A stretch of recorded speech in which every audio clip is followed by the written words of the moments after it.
So strategy 4 is about change for the better. You may not be able to be in control of change. You might not be able to change your circumstances that you find yourself in, but you can absolutely change your perception and attitude to the situation.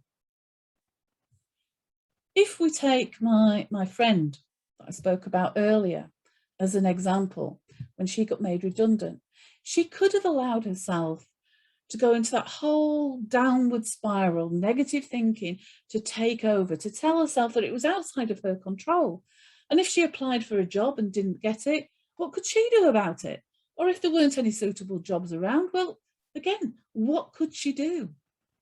So we can see how easy it is to start feeling overwhelmed and not in control. And that then leads to fear and anxiety. From a brain perspective, change and the unknown is very scary, and it leads to that emotional overwhelm, that amygdala hijack, possibly that I've just spoken about. And we know that makes it harder then for us to think logically. But if we can look at the flip side of change, and instead of being fearful, looking at what some of the opportunities it presents, seeing it as something which is good. Some people may be overwhelmed by abrupt changes, but highly resilient people are able to embrace change, seeing that opportunity, believing their ability and adapting and using all of their energy to focus on the things they can do rather than the things they cannot do. A leadership guru, again, many of you will be aware of, Stephen Covey, wrote the 7 Habits of Highly Effective People. And in this book, he talks about the circle of concern and the circle of influence.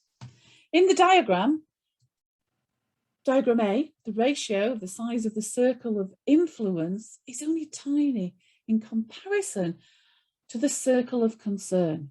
And this is how many people feel when faced with change or adversity.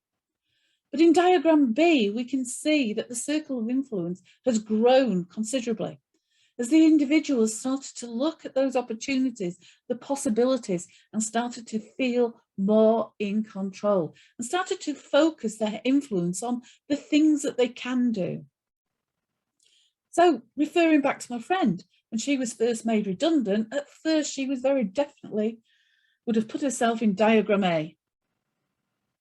But because she had that inbuilt resilience, because she knew what to do, she was actually very quickly able to start to expand her circle of influence and reduce that circle of concern, moving into diagram B.